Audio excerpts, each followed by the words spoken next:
ఇంకా next Congress party అధికారంలోకి వచ్చిన 2 సంవత్సరాల 2 నెలల కాలంలో వాళ్ళు ఏదైతే 6 గ్యారంటీలు కావచ్చు, 420 హామీలు కావచ్చు, ఇవన్నీ కూడా అమలు చేస్తలేరని చెప్పేసి మేము ఈరోజు మున్సిపల్ ఎన్నికల జరుగుతున్నటువంటి నేపథ్యంలో ప్రజలకు అందరూ కూడా వివరిస్తూ వస్తున్నాం.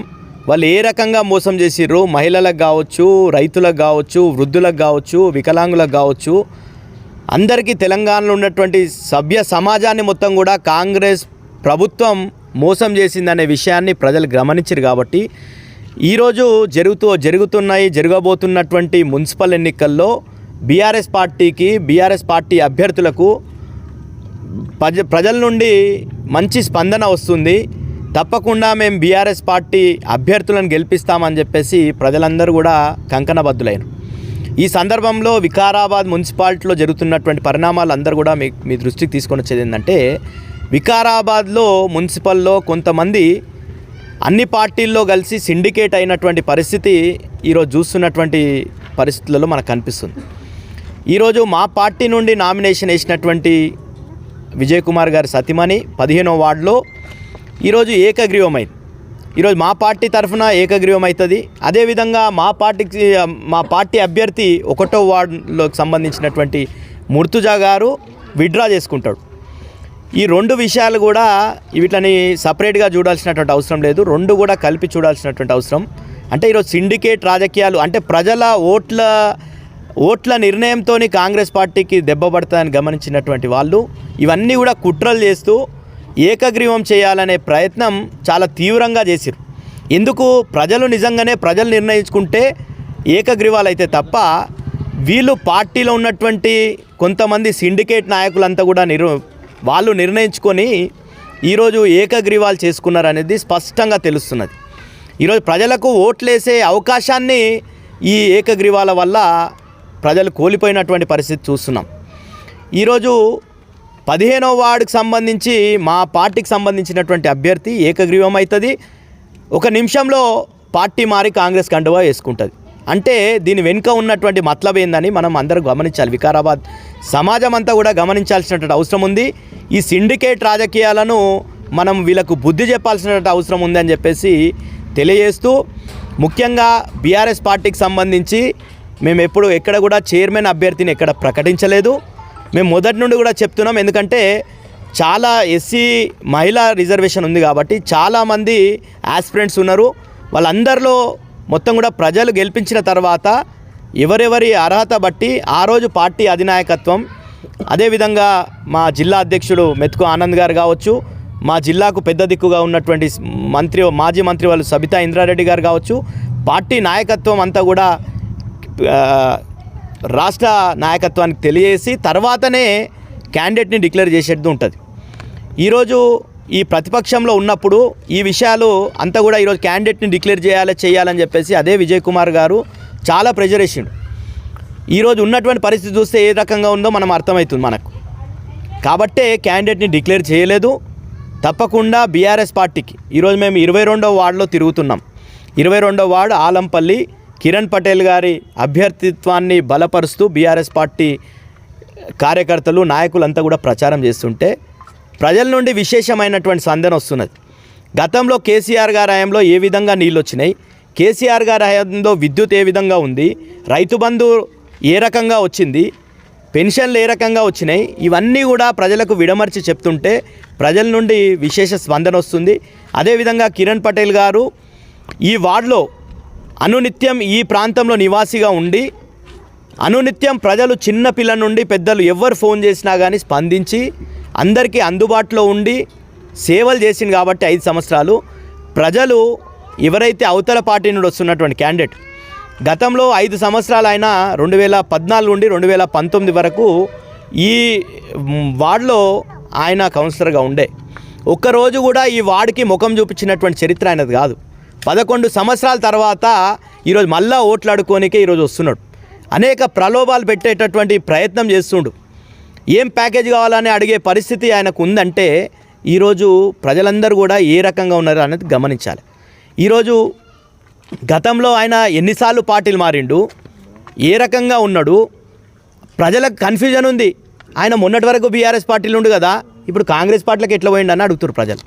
కాబట్టి ఇట్లా పూటకొక పార్టీ మారేటటువంటి వాళ్ళను, ముఖ్యంగా రాజకీయాలని తమ అవసరాలకు వాడుకునేటటువంటి వాళ్ళను ప్రజలు తప్పకుండా గమనిస్తున్నారు.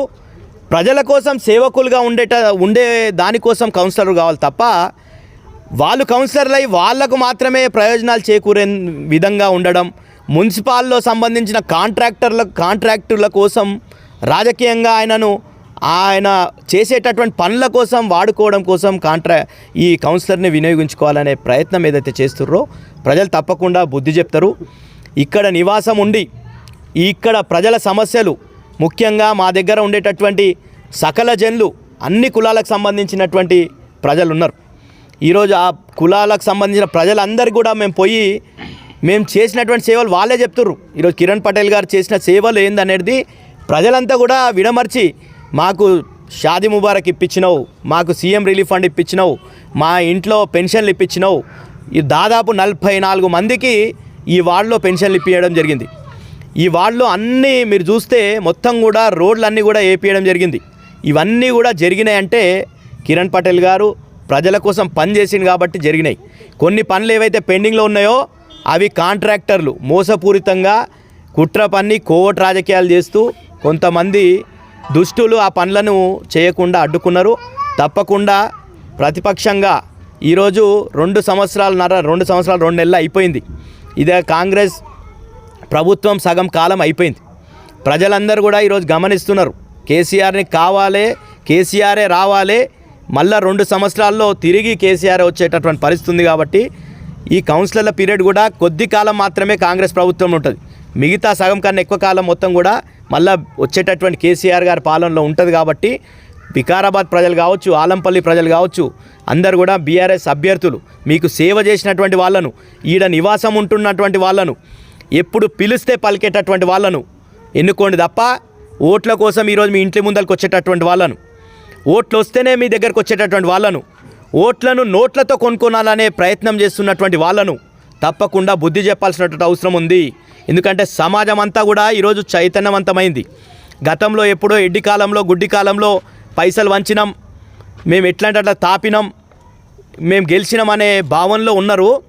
ప్రజలు ఎవరు సేవ చేస్తే వారికే ఓట్లు వేయడానికి ప్రజలు, ఆలంపల్లి ప్రజలు కావచ్చు, వికారాబాద్ ప్రజలు కావచ్చు సిద్ధంగా ఉన్నారు. నువ్వు ఎన్ని నోట్ల కట్టలు తెచ్చినా, నువ్వు ఏమి ప్రలోభాలు పెట్టినా తప్పకుండా బీఆర్ఎస్ పార్టీ జెండా ఆలంపల్లిలో ఎగిరేస్తాం 22వ వార్డులో అని చెప్పేసి ప్రజలు ఆ భరోసా ఇస్తున్నారు. మాకు అందరు కూడా స్పష్టంగా చెప్తున్నారు. ఏమి ఇచ్చినా ఏం చేసినా మేము తప్పకుండా, కిరణ్ పటేల్ గారు మంచిగా సేవ చేసిండు, అందుబాటులో ఉన్నాడు, ఎప్పుడు ఫోన్ చేస్తే అప్పుడు మా ఇంటికి వచ్చిండు. మేము ఆయన ఇంటికి పోవడం కాదు, ఆయన ఎప్పుడు పిలిస్తే అప్పుడు మా ఇంటికి వచ్చి మా సమస్య విని మా సమస్యను పరిష్కారం చేసిండు, మా గల్లీలలో తిరిగిండు, మా ప్రాబ్లమ్స్ తెలుసుకున్నాడు. కాబట్టే మేము కిరణ్ పటేల్కి ఇస్తామని చెప్పేసి ప్రజలంతా కూడా చెప్తున్నారు. ఈ రకంగా ఉన్న పరిస్థితి తప్పకుండా బీఆర్ఎస్ పార్టీ అధిక స్థానాలు, ఇప్పుడు ఆలంపల్లిలోనే 3 స్థానాలు తప్పకుండా గెలిచేటటువంటి పరిస్థితి ఉన్నది. 13వ వార్డు కావచ్చు, 14 చైర్పర్సన్ క్యాండిడేట్గా మేము అనౌన్స్ చేయలేదు. బీఆర్ఎస్ పార్టీ తరఫున మేము చైర్పర్సన్ క్యాండిడేట్ని అనౌన్స్ చేయలేదు.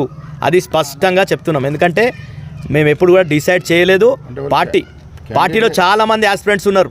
ఈడ మాలంపల్లిలోనే 2 ఆస్పిరెంట్స్ ఉన్నారు. వాళ్ళిద్దరు 13వ వార్డు కావచ్చు, 14వ వార్డు కావచ్చు, ఎస్సీ మహిళలే 2 అభ్యర్థులు ఉన్నారు. అదేవిధంగా మిగతా దగ్గర కూడా మిగతా చోట్లలో కూడా ఉన్నారు. కాబట్టి మాకు చాలామంది క్యాండిడేట్స్ ఉన్నారు. బీఆర్ఎస్ పార్టీకి మీరు చూస్తారు కదా, అనుకోని రీతిలో సీట్లు వస్తున్నాయి. ప్రజలు కోరుకుంటున్నారు ఈరోజు కేసీఆర్ని, ప్రజలు కోరుకుంటున్నారు బీఆర్ఎస్ పార్టీని, ప్రజలు కోరుకుంటున్నారు ఈరోజు కాంగ్రెస్ పార్టీకి గుణపాఠం చెప్పాలని. ప్రజలు చేతు గుర్తు చూస్తే బగ్గుమని మండిపోయేటటువంటి పరిస్థితి ఉన్నది. ఎందుకు చేతికేయాలని అడుగుతున్నాం. మీరు ఇస్తానన్నటువంటి ప్రతి మహిళకు 2500 ఇచ్చిర్రా? 26 నెలల కాలం వస్తుంది. ఎన్ని బాకీ పడ్డారు? ప్రతి మహిళకు 65,000 రూపాయలు బాకీ పడ్డారు. నేను అందరిది మీ ద్వారా కోరేది ఏంటంటే, ఎవరన్నా ఓట్లకు వస్తే మీరు ఫస్ట్ మహిళలుగా మీరు ఎన్ని రూపాయలు ఇచ్చినా మీరు తీసుకోండి. ఎందుకంటే వాళ్ళ ప్రభుత్వం ఒక్కొక్క మహిళకు 18 ఏళ్ళు నిండినటువంటి ప్రతి మహిళకు 65,000 రూపాయలు బాకీ ఉన్నారు. మీకు 5,000 వచ్చినా 10,000 ఇచ్చినా ఇంకా 55,000 వాళ్ళు బాకీ ఉంటారు. కాబట్టి వాళ్ళు బాకీలను ఉన్నారు. అదేవిధంగా పెన్షన్దారులకు 2,000 4,000 చేస్తా అన్నాడు. 26 నెలలుగా వస్తున్నది. 52,000 రూపాయలు పెన్షన్దారులకు బాకీ ఉన్నాడు. అదేవిధంగా రైతు బంధుకు సంబంధించి 3 విడతలు ఎగ్గొట్టిండు. అది కూడా 3 విడతలు అంటే ఒక్కొక్కరికి 22,500 ఒక ఎకరాకి బాకీ ఉన్నాడు. కాబట్టి ఇవన్నీ బాకీలు ఉన్నాడు. తప్పకుండా ఈ బాకీలు చెల్లించినాకనే కాంగ్రెస్కు ఓట్లు అడిగే అర్హత ఉందని చెప్పేసి మేము తెలియజేస్తున్నాం. ఈరోజు ప్రలోభాలు చాలా రకాలుగా ప్రలోభాలు జరుగుతున్నాయి వికారాబాద్లో. అదేవిధంగా భయాందోళనను కూడా చేస్తున్నటువంటి పరిస్థితి ఉన్నది. 23వ వార్డుకి సంబంధించినటువంటి మా పార్టీ అభ్యర్థి సురేష్ గౌడ్ గారు, ఆయన మీద ఒక ఎక్సైజ్ కేసు చేసిరు.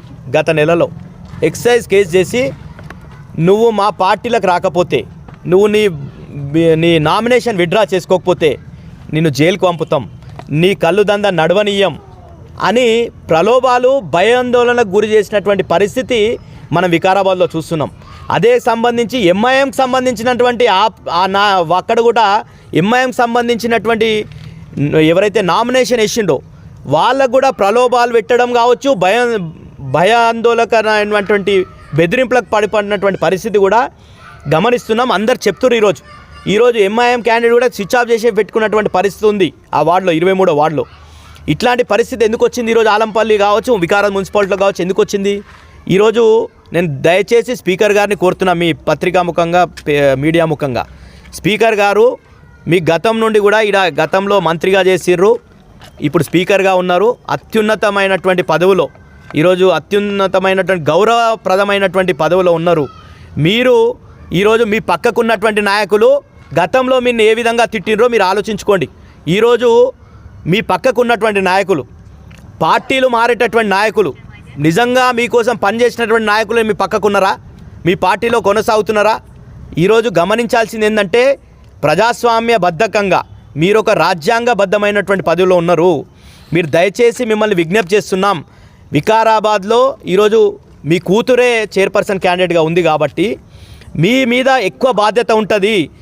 ఏం జరిగినా కానీ తప్పకుండా అది మొత్తం వికారాబాద్ నియోజకవర్గం మీద ప్రభావితం చూపిస్తుంది. మీరు దయచేసి ప్రజాస్వామ్యబద్ధకంగా గెలవండి, ప్రజల దగ్గరకు పోండి, మీరు ఏం చేసినా చెప్పుకోండి. 2 సంవత్సరాల 2 నెలల కాలంలో మీరు ఈ వికారాబాద్ చేసినటువంటి అభివృద్ధి చెప్పండి, చెప్పి ఓట్లు అడగండి ప్రజల్ని. కానీ ప్రలోభాలు పెడతాం, ఇది చిన్న ఎన్నిక కదా, భయాందోళనమైనటువంటి పరిస్థితులు కల్పిస్తామంటే మాత్రం తప్పకుండా మేమంతా కూడా ఉద్యమాలు చేసినటువంటి వ్యక్తులు బీఆర్ఎస్ పార్టీలో ఉన్నారు. బీఆర్ఎస్ పార్టీ అంటేనే ఉద్యమ పార్టీ, తప్పకుండా తిరుగుబాటు ఉంటుందని చెప్పేసి తెలియజేస్తున్నాం.